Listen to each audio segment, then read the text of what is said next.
Buenos días.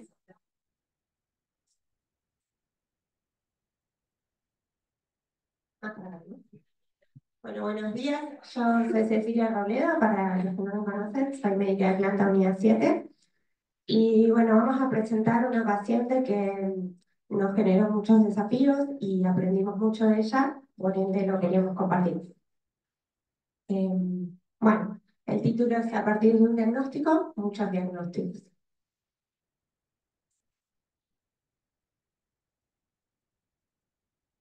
Se trata de una paciente de 17 años que consultó por dolor en miembro inferior izquierdo, cefalea y dolor torácico. El dolor del miembro inferior izquierdo había comenzado 5 días previos con algo que fue empeorando y llegó a una intensidad de 10 en 10 y tenía dificultad en la marcha. También agregó cefalea, que era holocraniana y se iba parcialmente con los analgésicos y también tenía una intensidad de 10 en 10. Y había agregado un dolor torácico tipo opresivo que irradiaba el dorso. Siguiendo un poco cómo estaba el ingreso, ella estaba febril, reactiva, conectada, estaba normohidratada, no tenía signos de foco motor, estaba taquicárdica y taquipneica, saturada 99% de metal, estaba normotensa y tenía los dos ruidos en 4 focos con silencios libres. No tenía dolor a la palpación de la unión contracostal y presentaba un cierto grado de agitación vinculado a la preocupación que le generaba el cuadro actual que tenía. Como dato destacado, tenía dolor a la compresión del miembro inferior izquierdo, con dolor a la dorsiflexión del pie, que es el signo de Homans, dolor a la compresión de la pantorrilla, que es el signo de May, y dolor a la compresión de la planta del pie, que es el signo de Pyle. No había simetría con respecto al otro miembro y las medidas eran de 36, 39 y 36 centímetros. Con esta información que les brindo, ¿qué datos les interesaría ampliar de la anamnesis? Como para seguir preguntándole si este paciente lo recibe en el hogar, por ejemplo.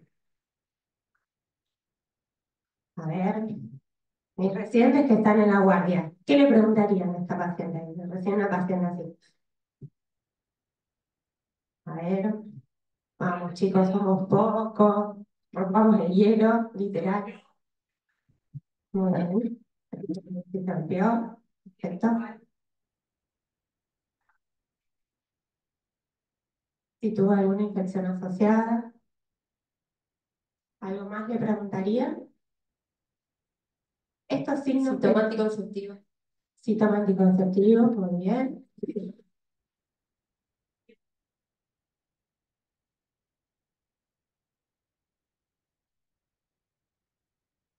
Si el miembro inferior derecho preguntan si había tenido sintomatología similar. Perfecto. ¿Algo más?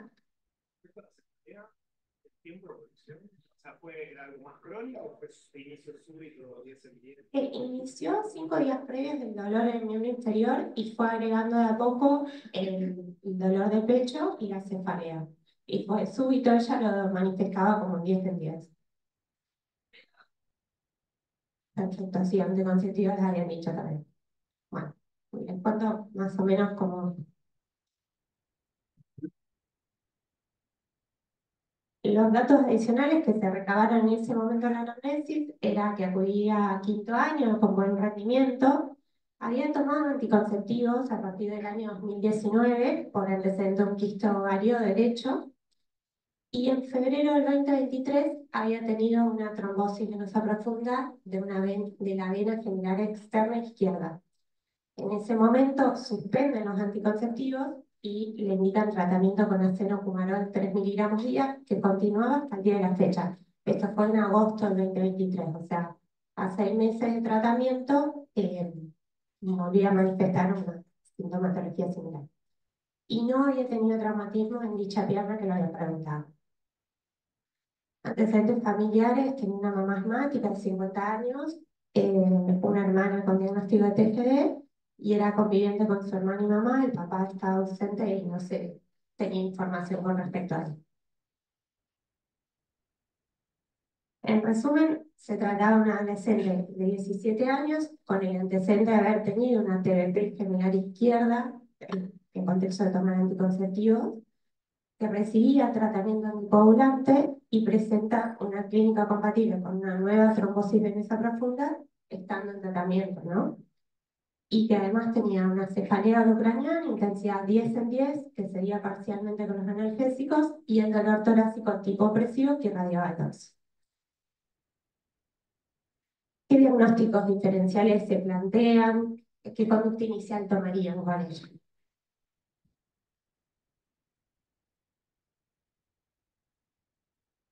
¿Piensan algo? Eso le quiero hablar. ¿Qué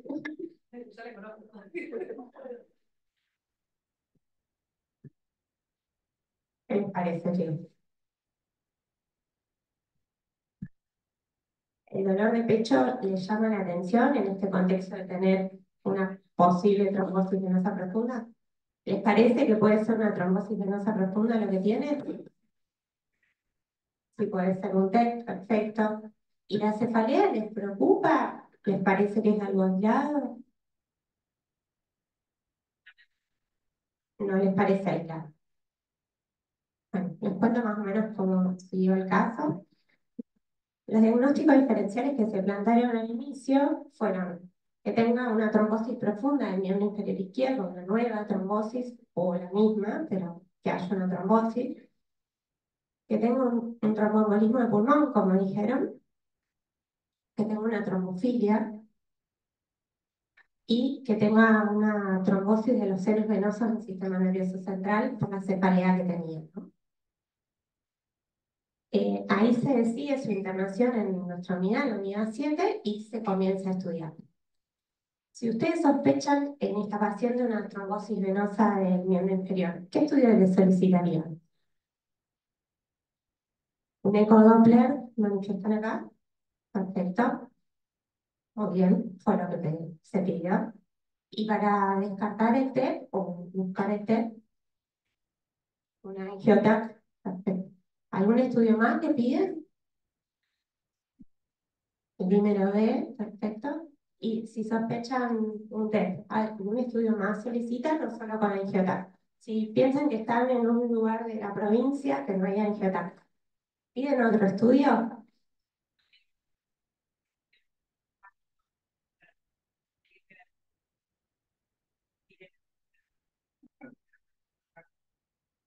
Perfecto. Y si el lugar no tiene tomografía, una radiografía y algún estudio más, bueno, igual muy bien, chicos. Se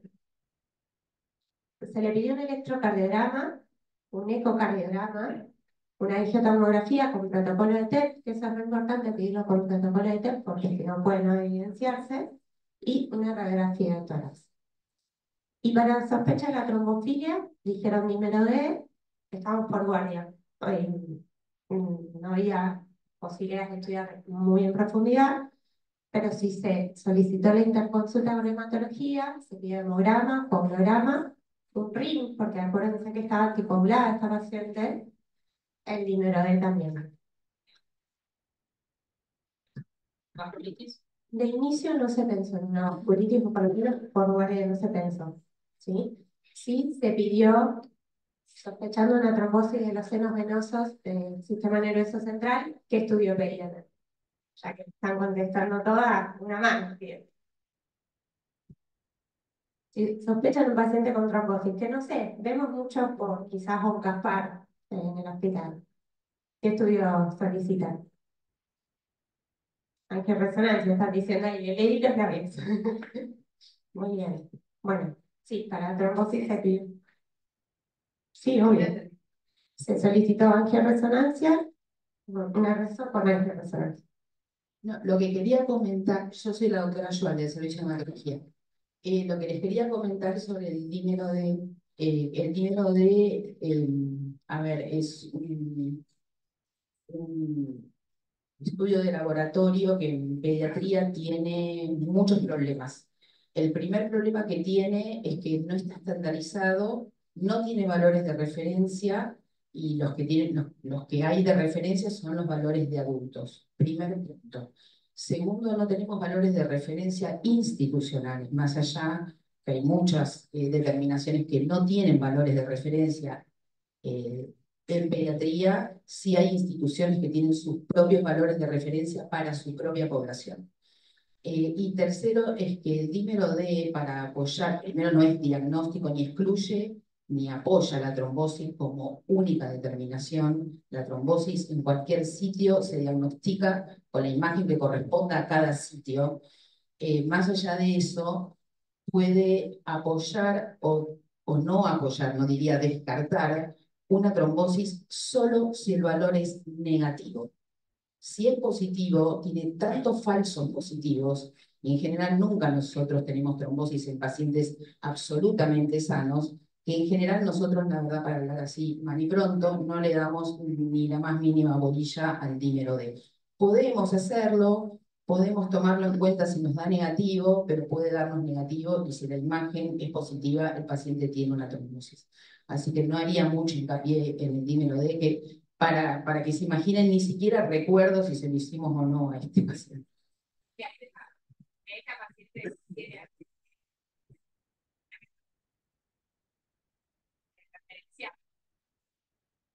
No, está bien la pregunta porque es casi una adulta. Sí, podrías, pero nuevamente el único valor que tiene no es el positivo, es el negativo. Todo paciente con trombosis, o sea, el dímero D es un marcador de fibrinolisis, o sea que el trombo, así como se está formando, se está rompiendo. O sea, el sistema fibrinolítico se pone en actividad cuando hay una trombosis para que esa trombosis no progrese. Entonces, siempre que tengas una trombosis, el dímero D va a ser positivo. Entonces, ¿en qué nos importa si tiene 500, 520 o 1400? Eventualmente te importaría eso, si da negativo, porque te daría mucha duda que el paciente tenga una trombosis. Perfecto. Bueno, les cuento un poco cómo dieron las determinaciones que fueron solicitando. Se hizo inicialmente un hemograma que tenía 6.000 glóbulos blancos con fórmula repartida, una hemoglobina de 14,6, plaquetas 311.000, fibrinógeno normal, coágulo normal, y tenía un RIN de 2,9 que estaba en rango para anticoagulación y un dímero normal, un dímero D normal. La química no arrojó datos positivos, tenía función hepática y renal normal, con una LDH también normal y un estado ácido-base también normal. Se hizo la resonancia con angioresonancia en búsqueda de la trombosis de los senos venosos del sistema nervioso central, que también fue normal. Y cuando se hizo el ecodoppler, se vio que había una trombosis venosa profunda de una vena colateral de la gemelar izquierda. Y la vena gemelar izquierda, que es donde había tenido la trombosis inicial en febrero, estaba recanalizada. O sea, tenía una nueva trombosis, estando en un coágulo. El electro fue normal, tenía ritmo sinusal. Y en el ecocardio no había cardiopatía estructural, no había hipertensión pulmonar, pero sí había un leve derrame pericárdico derecho. Se hizo la angiotomografía de tórax, abdomen y pelvis buscando el TEP y la verdad que también fue normal, no se evidenciaba defecto en el relleno, en el tronco arterial de la arteria pulmonar, ni de sus ramas, ¿sí? Se interconsultó con el servicio de hematología, quienes indican heparina bajo peso molecular, 6.000 unidades cada 12, unidades internacionales, perdón, y solicitó inicialmente anticardiolipinas, anti-beta-2 glicoproteínas y anticuerpos antifosfolipídicos. Bueno, acá paramos un chiquito y hablamos un poco de la enfermedad tromboembólica, cortito, o sea, tratando de llevarlo a nuestro paciente, ¿sí? El tromboembolismo es la formación de trombos dentro de los vasos asociado a complicaciones o locales o a distancia, ¿sí? Y es una alteración entre el balance procoagulante, anticoagulante y el sistema fibrinolítico. Nosotros vemos muchas, ¿no? Trombosis venosa profunda en el hospital, pero más que nada las vemos en nenes hospitalizados con enfermedades subyacentes, sobre todo post-terapia asociadas a los catéteres venosos, ¿no? Pero también se da en pacientes con cáncer, con síndrome nefrótico, con cardiopatía, neonatos, ¿sí? No era el caso de nuestra paciente, que era una paciente previamente sana hasta que tuvo su primera TBT. Y a menudo están asociados múltiples factores de riesgo y la verdad es que era como distinto en este caso. La mayor incidencia es en neonatos y en lactantes hospitalizados, pero hay un segundo pico que sí coincide con nuestra paciente, que es en la adolescencia y en el contexto de uso de los anticonceptivos que ella también toma. Acá quisimos poner un cuadro que no sé, se ve bien. Hay factores hereditarios y otros adquiridos, ¿no? De los hereditarios desconocíamos porque todavía estaba en estudio y no podíamos iniciar todos los estudios al inicio. Y de los adquiridos sí sabíamos muchas cosas que no tenía, ¿sí? No había tenido catéter, no había estado en ARN, no era obesa, no era sedentaria, no hubo cirugía. No sabíamos si tenía una malformación vascular, tampoco desconocíamos si tenía una enfermedad maligna. A priori no parecía, pero no sabíamos. Síndrome, síndrome nefrótico no tenía, no utilizaba nutrición parenteral y tampoco tenía una enfermedad inflamatoria intestinal. Sí tenía como positivo el anticonceptivo, ¿sí? Y había cosas que nos faltaban conocer. Entonces, los diagnósticos diferenciales al inicio, que ya ustedes les fueron diciendo, la trombosis venosa profunda del miembro inferior la tenía, el tromboembolismo del pulmón lo habíamos descartado, la trombofilia en estudio es algo que teníamos, sí, que había que seguir estudiando, y no tenía trombosis de los senos venosos del sistema nervioso central. Seguimos con el caso clínico. Por haber presentado la TBP y el derrame pleural, ¿se acuerdan que tenía un derrame pleural derecho mínimo? Se interconsultó con reumatología. Ellos nos solicitaron una orina completa, serologías virales, PAN, C3, C4, anti-ADN y viena, que después con el tiempo resultaron ser todos estudios normales. Y a los 5 días que ingresa, ya la paciente se encontraba asintomática. La cefalea había cedido, el dolor del pecho también, que a priori se pensó que estaba más relacionado con la angustia que le generaba el cuadro, y tampoco le dolía el miembro inferior izquierdo. ¿Sí? A los 10 días repetimos el ecodoppler y ya había recanalizado la colateral de esa gemelar izquierda que tenía. Y como muchos conocemos, no tenía obra social, por ende permaneció internada para recibir la heparina. Estábamos haciendo los trámites para conseguir la ayuda médica y todas esas cosas que sabemos. Y estuve internada 14 días asintomática nasal. Hasta que nuevamente comenzó con dolor en el miembro inferior izquierdo y disnea clase funcional 3 con test de caminata positivo que le generaba hipoxemia. Y ahí Ale se agarró la cabeza. Eh, bueno, ahora, ¿cómo interpretan este escenario y qué conductas tomarían?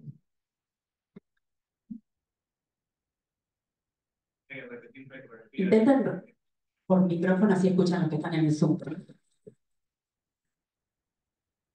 ¿O no? Repetir una ecodoppler del miembro inferior izquierdo y una angiotac pensando en un tromboembolismo del pulmón. Perfecto. Les cuento un chiquito cómo estaba, ¿sí? Ahora estaba en regular estado general, de tener una chica que el día anterior estaba perfecta leyendo, estaba en regular estado general, así todo estaba clínica y hemodinámicamente estable.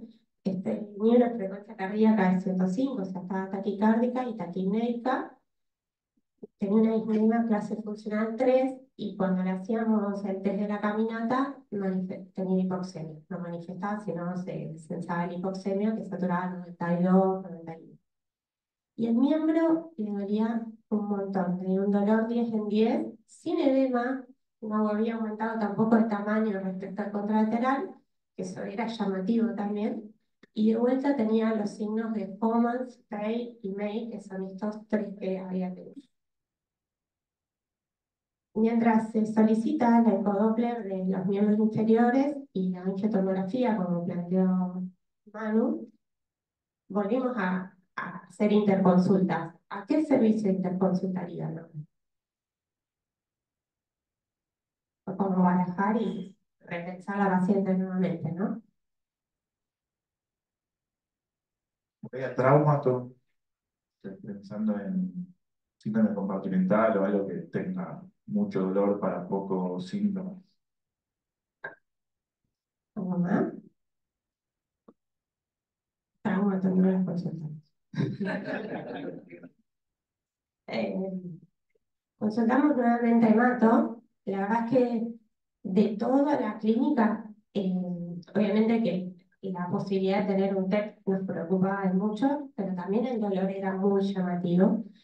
Hematología nos indica eh, pensar también en neoplasia. ¿Se acuerdan en el cuadro que les mostré? Algo que desconocíamos era si había alguna enfermedad maligna, ¿sí?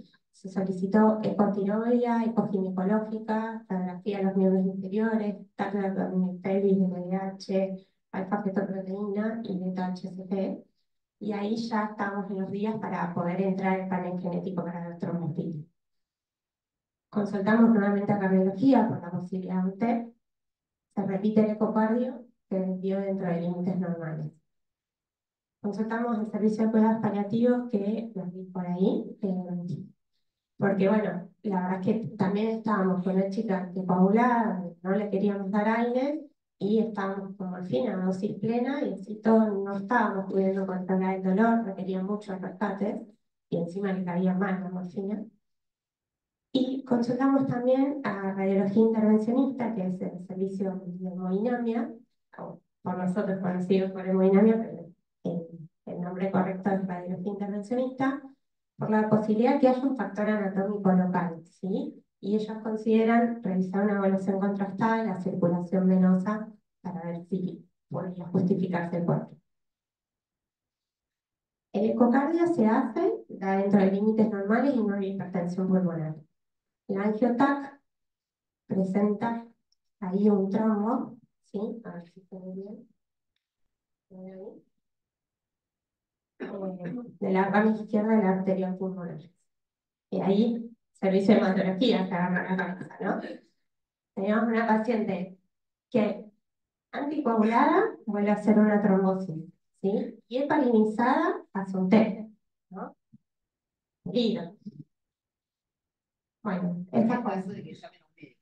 Claro, que alguien llame a alguien era esto, ¿no? Eh, bueno, el tromboembolismo de pulmón, un poquito como lo habíamos hablado, las complicaciones a distancia de tener una trombosis, es que un émbolo migre, ¿sí? Y que impacte la circulación pulmonar.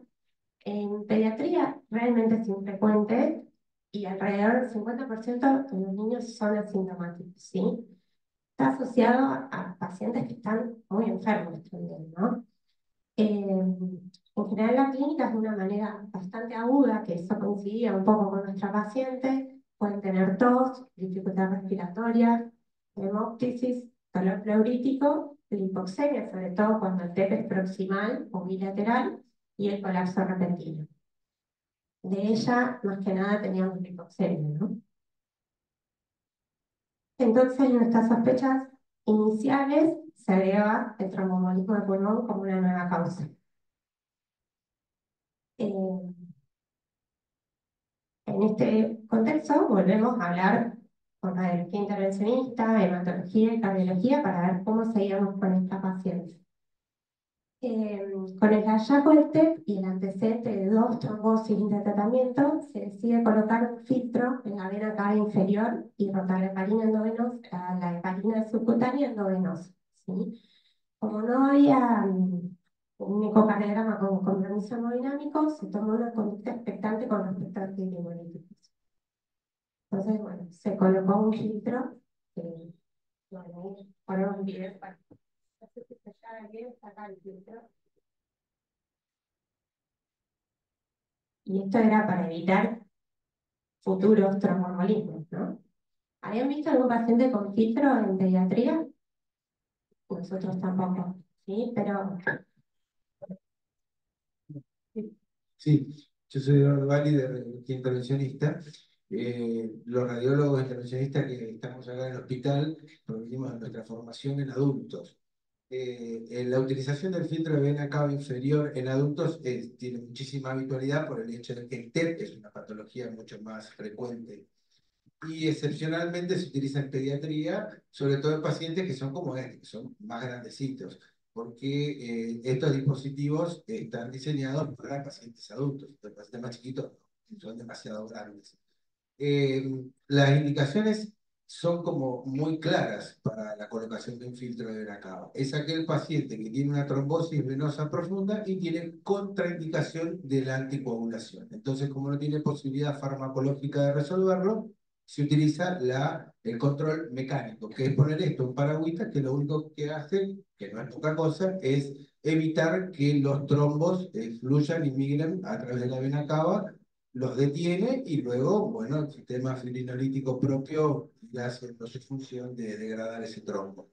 Y la otra gran indicación es este paciente, que es el más complejo de todos, porque tiene trombosis venosa profunda, está anticoagulado y a pesar de tener una correcta terapia de anticoagulación, hace un TEP. Entonces casi que se convierte en es una urgencia, en colocar algo rápido para evitar la migración de los trombos.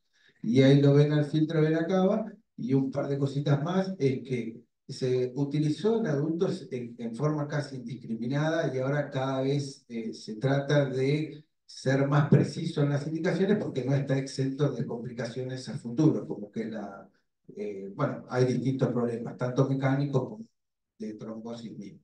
Así que lo que hay que tratar de hacer es tenerlo el tiempo adecuado, no mucho más allá de lo que sea necesario, que fue lo que se hizo con este paciente.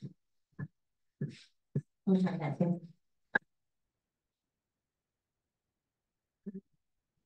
Bueno, la paciente mejora los síntomas respiratorios y está encárdica y euneica, y lo que sí persistía era el dolor en el miembro inferior, sin edema, sin cambios de coloración, sin úlcera, pero recibiendo morfina a dosis plena con múltiples rescates de metadona.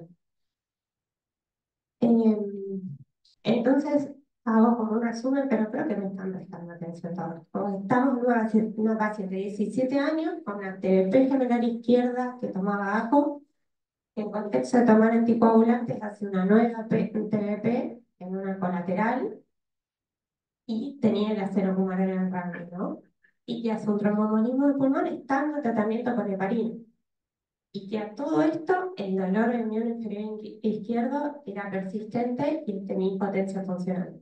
No sé si hay algún residente de los que haya estado con nosotros en esa rotación. O sea, el dolor era llamativamente lo más desesperante de todo, porque tenía toda una posición antálgica aquí hacia adentro. ¿Cómo seguimos pensando esta paciente? ¿Y qué causa el dolor? ¿No? Bueno, ahí tuvimos que de vuelta a repensar y teníamos una paciente de 17 años que quizás se estaba comportando como un adulto, ¿no? Cuando vamos a leer en Harrison, es muy llamativo, en el segundo renglón hablaba del síndrome postraumático. Los doctores sí lo conocen y lo manejan bien, para nosotros fue algo nuevo, o por lo menos que no manejábamos. Porque realmente vemos muchas trombosis nosotros en el hospital y no, puntualmente a nosotros no nos había pasado cruzarnos con esta situación. Y ahí le doy pie a la doctora Graciela Ayar, que nos va a desasnar un poco de esta patología que... ¿no? Es la misma, No reconocía mi diapositiva. es la misma, solo que con tus colores. Bueno. Bueno, sí, nosotros vemos mucho post-trombótico porque seguimos a los pacientes en forma longitudinal, entonces tenemos esa oportunidad de verlos más allá del evento agudo. Como dice la diapositiva, el síndrome post-trombótico o post-flevítico, que es lo mismo, es la complicación crónica más frecuente de la trombosis tanto de miembro superior como de miembro inferior.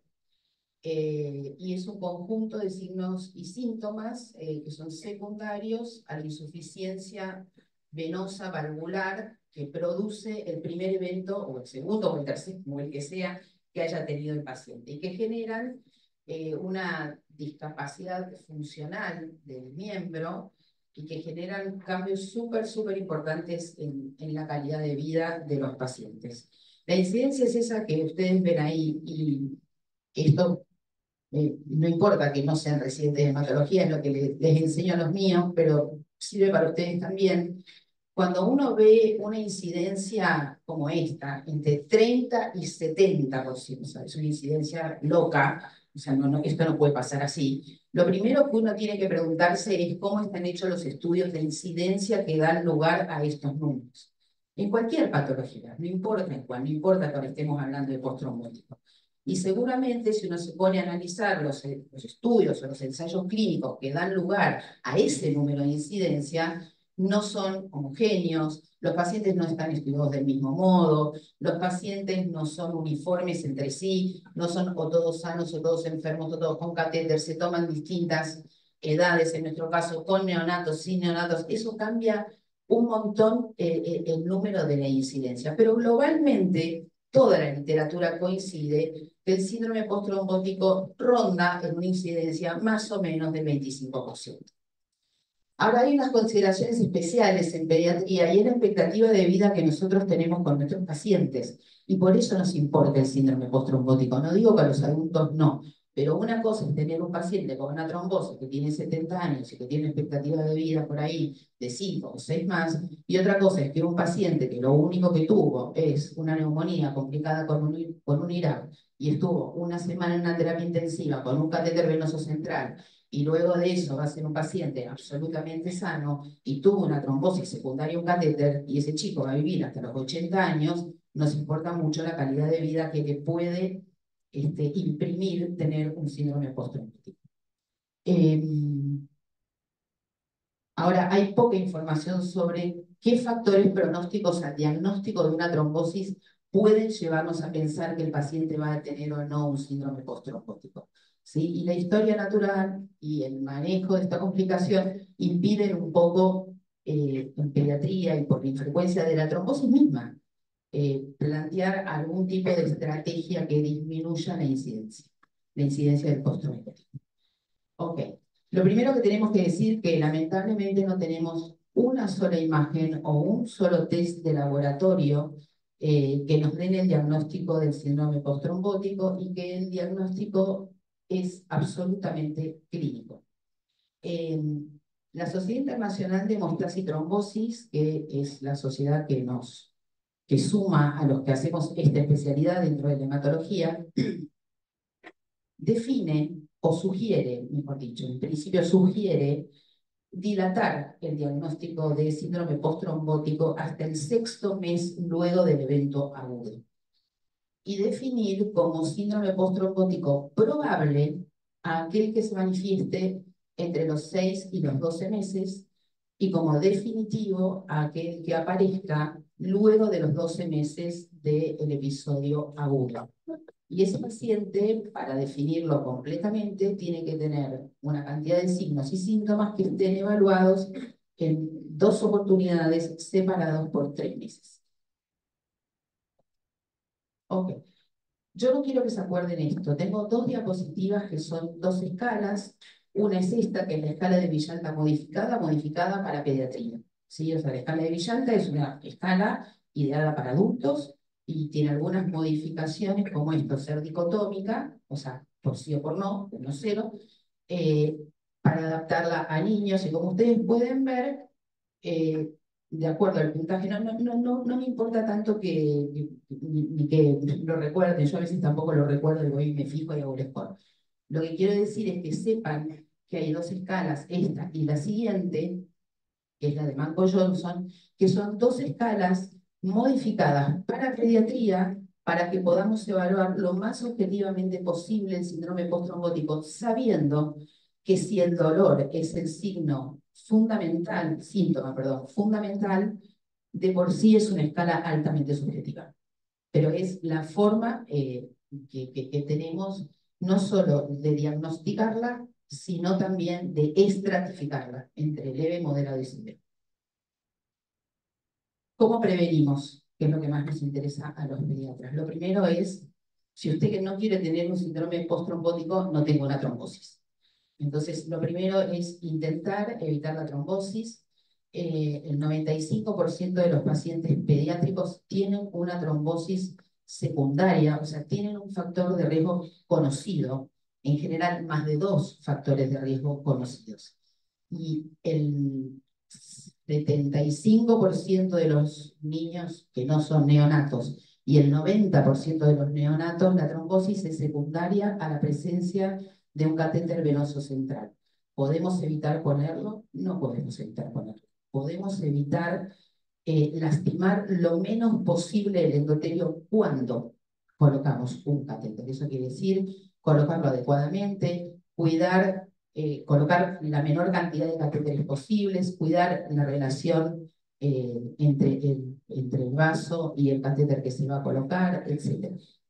Y lo otro sí es prevenir la recurrencia, que eso sí es algo que podemos prevenir con una adecuada anticoagulación, como dice allí, con un inicio lo más precoz posible de la anticoagulación, con una adecuada duración de la anticoagulación y poniendo en rango al paciente lo más rápido posible y la mayor cantidad de tiempo posible de todo el tiempo que el paciente esté anticoagulado. Eso se llama rango efectivo de anticoagulación. Un paciente adecuadamente anticoagulado tiene que haber estado el 75% del tiempo de anticoagulación en el rango adecuado.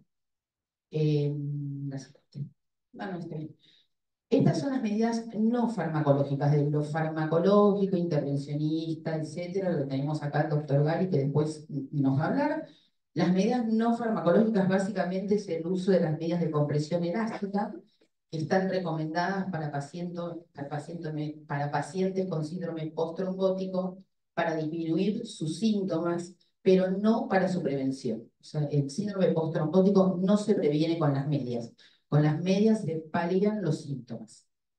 En pediatría no hay estudios que realmente demuestren su beneficio.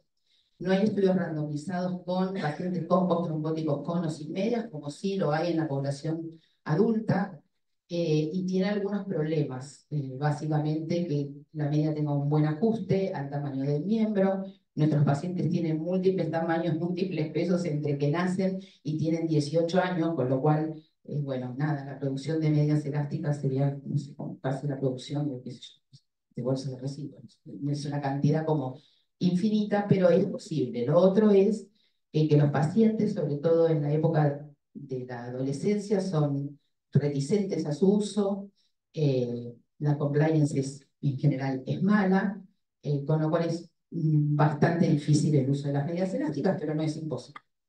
Lo otro es incentivar el ejercicio físico, elevar el miembro mientras el paciente sobre todo está en reposo, y evitar algunos factores de riesgo asociados al síndrome postrombótico, como son el sobrepeso, la exposición al calor y mantener una buena hidratación de la piel, sobre todo para prevenir las úlceras en la piel, que es quizás el signo más severo de los síndromes postrombóticos. Muchas gracias.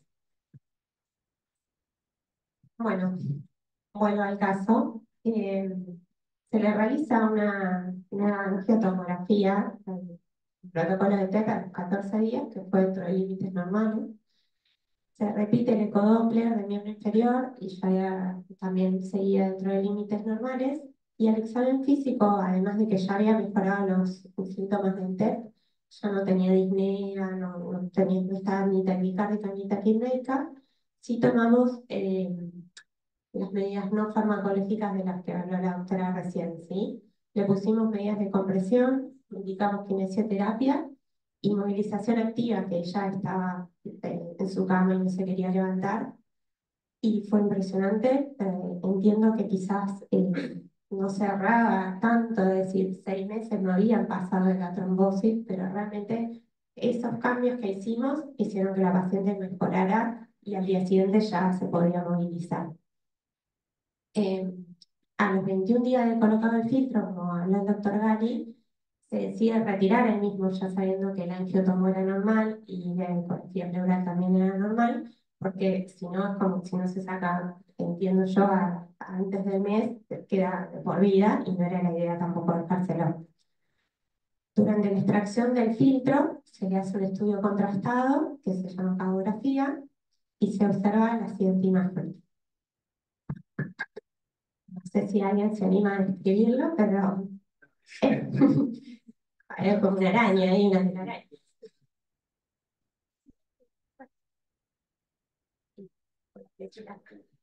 Bueno, esta es una flebocografía, esta es una vena ilíaca, esta es la otra vena ilíaca y esta es la vena cava.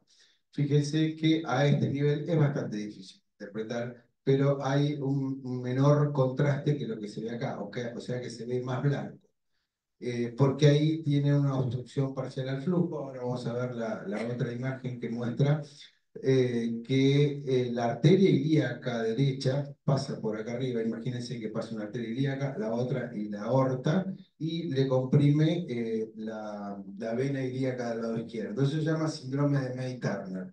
Sobre esto, la verdad que en los congresos de nuestra especialidad hoy se habla horas y horas y horas porque se ha encontrado como un causal bastante frecuente de trombosis venosa extensa y que eso deviene en después, posteriormente, síndromes postrombóticos. Acá están viendo la fotito. Fíjense cómo va la aorta, la bifurcación, lo mismo de la vena cava y su bifurcación, y la arteria que comprime a la vena contra la vértebra. O sea, es algo pulsátil sobre algo rígido que hace que crónicamente la vena se vaya estenosando, y si uno la mira en un corte de microtomografía son como pequeños canalículos que pasan, que finalmente en ocasiones en pacientes, es más frecuente en adultos, pero acá hemos visto algunos casos, se trombosan y tienen trombosis muy extensas, ¿no? De la vena ilíaca hasta la vena femoral, vena poplítea. Esos pacientes sí que tienen síndromes postrombóticos severos. Precisamente lo que dijo la doctora es que en todos los trabajos que se habla de síndrome postrombótico es difícil de evaluar qué población es la que va a tener un síndrome postrombótico severo. Bueno, la que tiene alteración o oclusión aguda o trombosis en grandes troncos venosos, como es por supuesto la vena cava y las venas ilíacas, esos sí van a tener problemas severos. En este caso, la paciente todavía no había tenido una trombosis de la vena ilíaca, pero sí le estaba causando problemas a nivel distal. Así que se decidió tratar. Y bueno, la verdad que justamente la imagen de este paciente no es fantástica, por lo menos para nosotros, pero a donde se ve esa reducción del flujo a nivel de la vena ilíaca, recuerden que la vena cava, y estos son venas colaterales, porque el flujo no puede pasar claramente por ahí, entonces da vuelta que veníamos en esta, ¿ves? Todo eso es circulación colateral porque el flujo acá está parcialmente interrumpido. Entonces, perdón, ahí se dilató y no se alcanza a ver en la foto, pero está colocado un stent metálico autoexpandible que lo que hace es preservar el calibre de la vena ilíaca.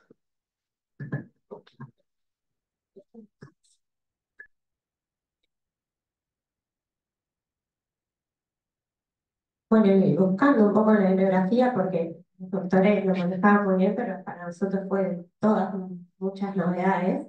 Encontramos esta revisión que habla justamente de que el paciente que tiene un síndrome postrombótico, no, perdón, que el síndrome postrombótico y la recurrencia de una TBP en general se suele dar en chicos con Mike Turner que tuvieron una TBP, ¿sí? Que fue el caso de nuestra paciente, o sea, su primera TBP no sabíamos que era un Mike Turner, pero sí hizo una recurrencia de la TBP y el síndrome postrombótico.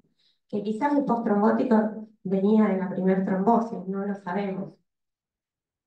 Eh, bueno, y como YAPA, también obtuvimos la mutación heterocigota del factor 5 de Leiden, ¿sí? Que era lo que habíamos estado buscando, ¿sí? Entonces, en este cuadro, ella tuvo la mutación, ¿sí? Heterocigota, una malformación vascular y los anticonceptivos orales.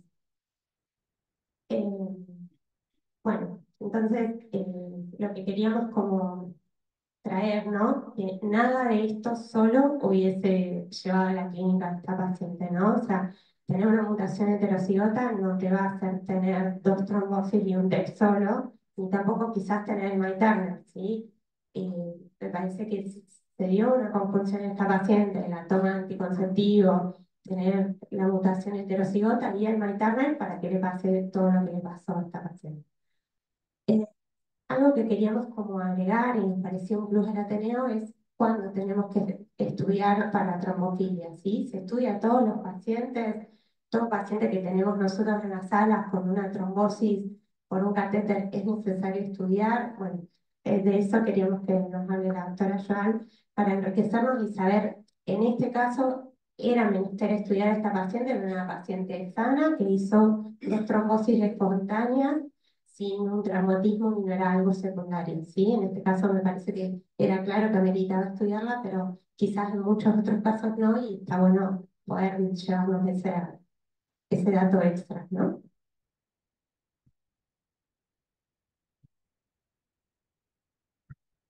Bueno, en principio la trombofilia puede ser hereditaria o adquirida. Un poco con Cecilia, cuando ella me propuso en Ateneo, yo le propuse acercarles a ustedes 2 o 3 diapositivas sobre trombofilia, porque es una consulta muy frecuente de los pediatras hacia los hematólogos. ¿Qué hago cuando estudio, cuando no lo estudio? Tengo el hijo de una madre con, ¿qué hago con el hijo que es mi paciente? Entonces me parece que es un buen momento para que ustedes se lleven en su haber estos conocimientos. La trombofilia fue un boom hace 30 y pico de años, cuando se estudiaba a todos los pacientes. Cuando se estudiaba a todos los pacientes en forma indiscriminada, como casi cualquier estudio que se hace en forma indiscriminada, la incidencia de encontrar era muy baja. Entonces, se empezó cada vez más y más a reducir la población a estudiar, y hoy por hoy las indicaciones en pediatría de la Sociedad Internacional de Hemostasis y Trombosis y las guías británicas, que prácticamente dicen lo mismo, son estas. Es la púrpura fulminans, que es secundaria a la mutación homocigota de proteína C, los eventos tromboembólicos no provocados o idiopáticos, los pacientes que tienen una historia familiar de trombosis recurrente no provocada, o sea, no el paciente que le pongo un catéter, hace una trombosis y un año después le puse otro catéter y hace una trombosis. Ese paciente no se estudia, ¿sí? Sino que sea recurrente e idiopática. Los familiares asintomáticos de familias de alto riesgo, o sea, con trombofilias de alto riesgo. Las trombofilias de alto riesgo son los homocigotas para factor 5 de Leiden y los homocigotas para la mutación 20-10 del gen de la protrombina. Esos familiares asintomáticos que tengan tendencia a la trombosis. O sea, que la familia tenga tendencia a la trombosis. Bueno, en el anterior, Ceci.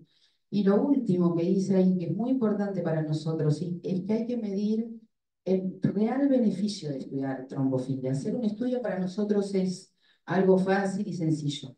El tema es qué voy a hacer yo con ese resultado, y lo vamos a ver en la próxima diapositiva. Y lo otro son las limitaciones del estudio, tanto en pacientes positivos como en pacientes negativos. ¿Cuándo estudiamos trombofilia? Esto, yo más bien, esta sí la inventé yo, pero es más bien para ir por el negativo. O sea, ¿qué no debemos hacer? ¿Sí? No debemos estudiar a un paciente indiscriminadamente ante un primer evento. No está indicado realizar estudios de trombofilia si el evento fue un evento provocado. Provocado quiere decir por el catéter, o que el paciente tenga una enfermedad subyacente que está claramente asociada a la trombosis. Los cardiópatas, el síndrome nefrótico, lo que fuera.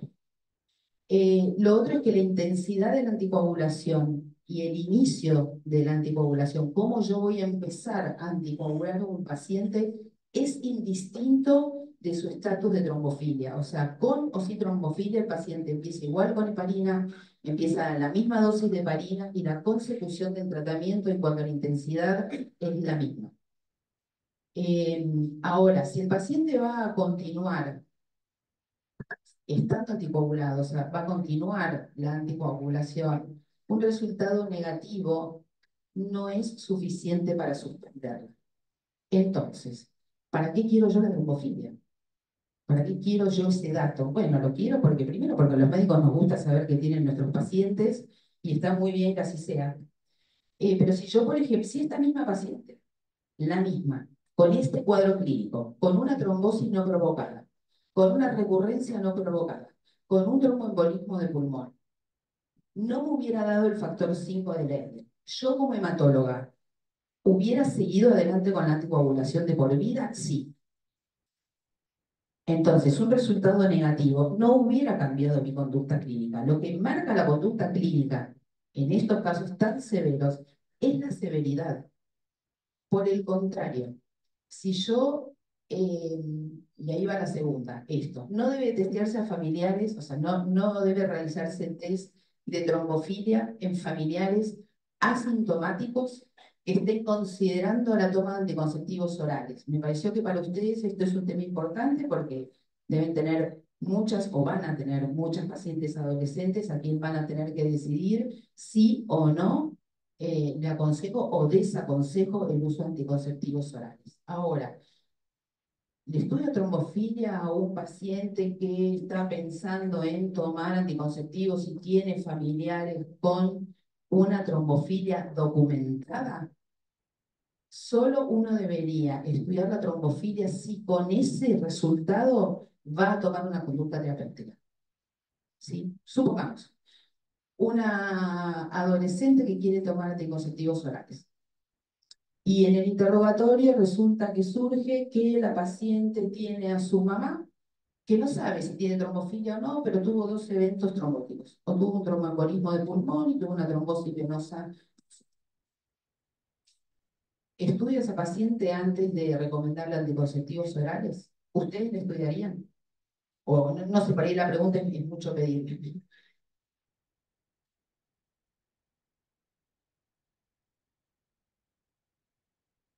¿Por sí o por no? Yo la estudiaría porque soy curiosa, ¿sí? Pero podría no estudiarla. Porque con o sin trombofilia, igual esa paciente tiene desaconsejados los anticonceptivos orales. Porque tiene un antecedente familiar en primer grado con un evento o con 2 eventos no provocados. Entonces, a mí no me va a importar si esa paciente tiene o no tiene una trombofilia. Tiene desaconsejado directamente los anticonceptivos orales. Ahí, ahí va el punto de, pídalo si usted va a hacer algo con eso.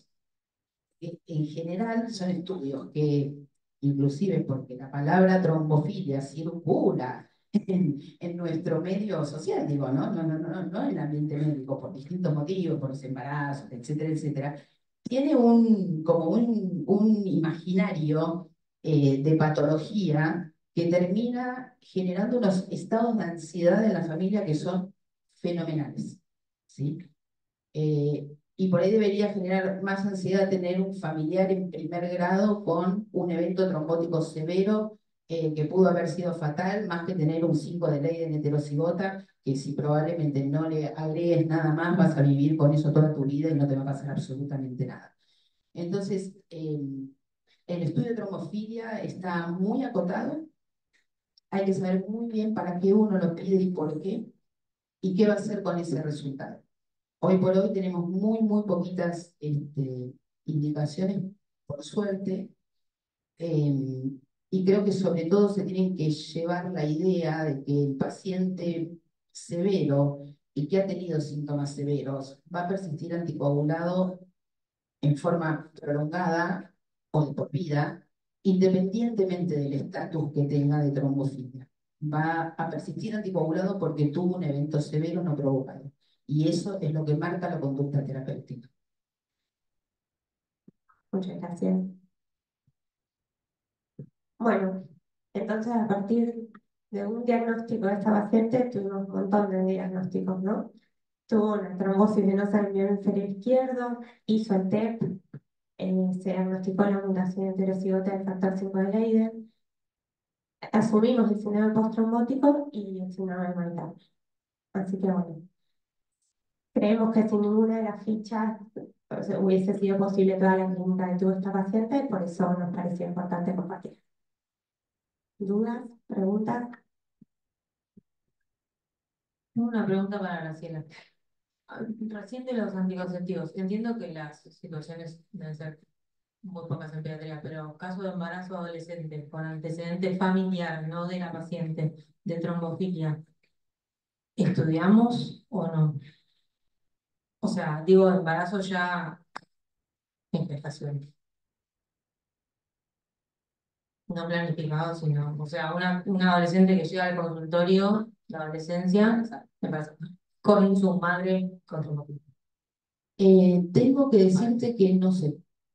No sé porque como los son muy- pediatras no tratamos embarazadas.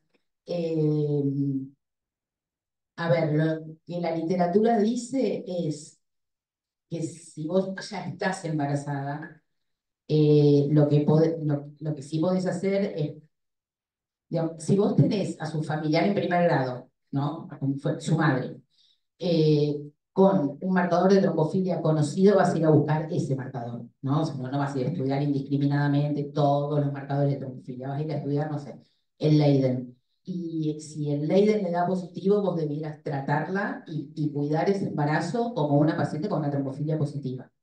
Si estás en un ámbito en donde no puedas acceder a lo molecular, porque digamos también nosotros accedemos a la molecular, y a esto molecular, pero tampoco accedemos a todo lo molecular, ojalá fuera así, y no tenés acceso a lo molecular, y la paciente tiene un familiar en primer grado con esos antecedentes que vos comentás, debieras proteger a la paciente como si sí, porque es lo mejor que podés hacer por ese embarazo.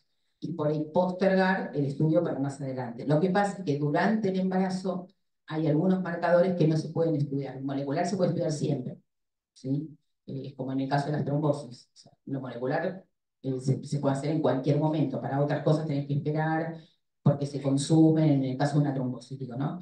Pero en el caso del embarazo tampoco puedes estudiar todo. No puedes estudiar proteína C y antitrombina, entonces te quedas con la molecular.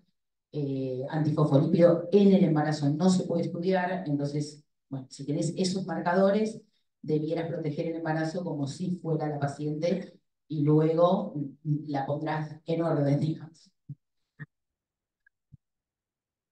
Yo quería preguntar, felicitaciones, muy bueno, sobre el May Turner, si hay algún otro estudio para diagnosticarlo que no sea este estudio tan complejo de la venografía, si uno tiene disponibilidad de hacer algún otro estudio y qué pacientes uno lo sospecha y debería pedir estudios de diagnóstico eh, para diagnosticarlos.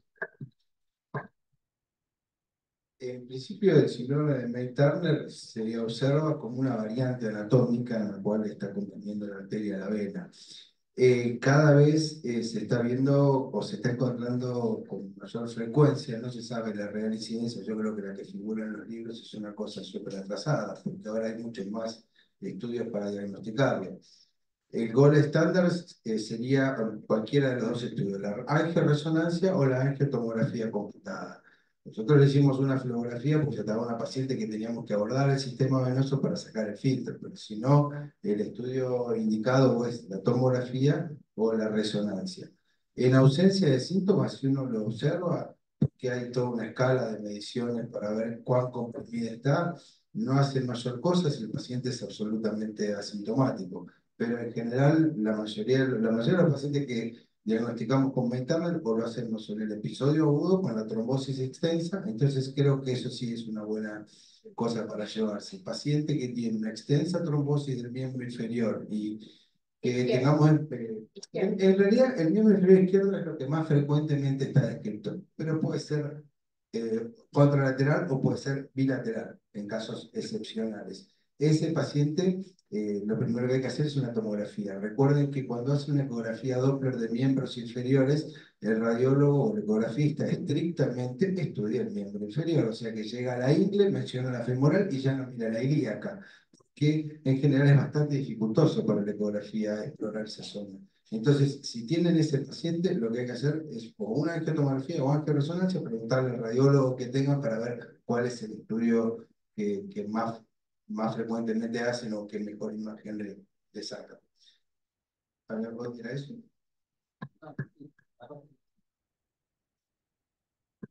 Lo que nos pasó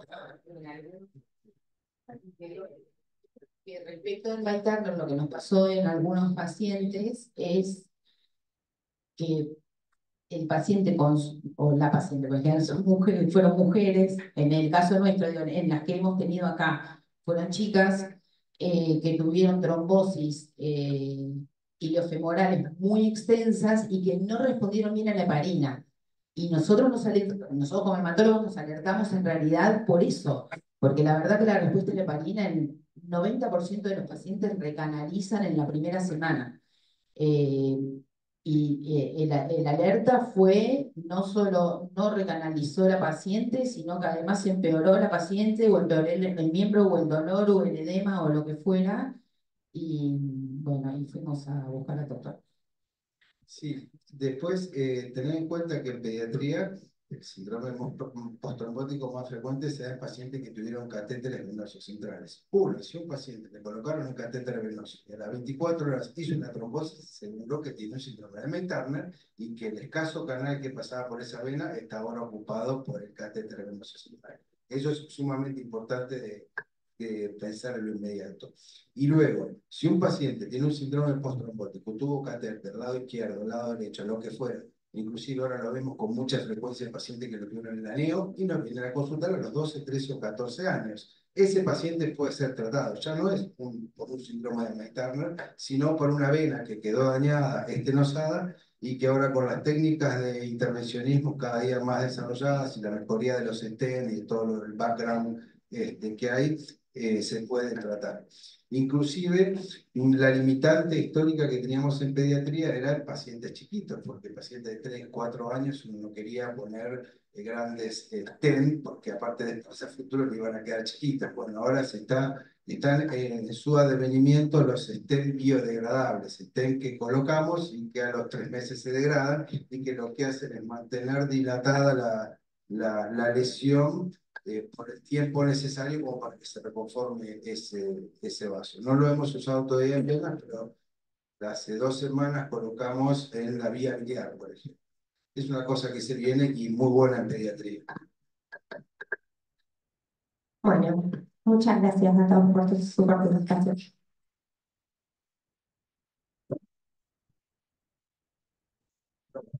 Les recordamos que comienza el receso invernal, entonces no habrá Ateneo por 3 horas.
Venía ayer.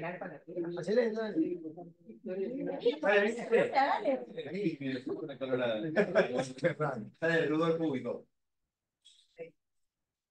No sé, Nico, Nico. Yo público, habla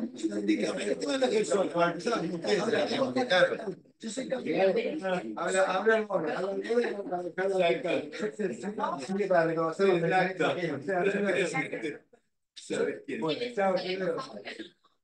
No, no sé, lo llevamos por las dudas.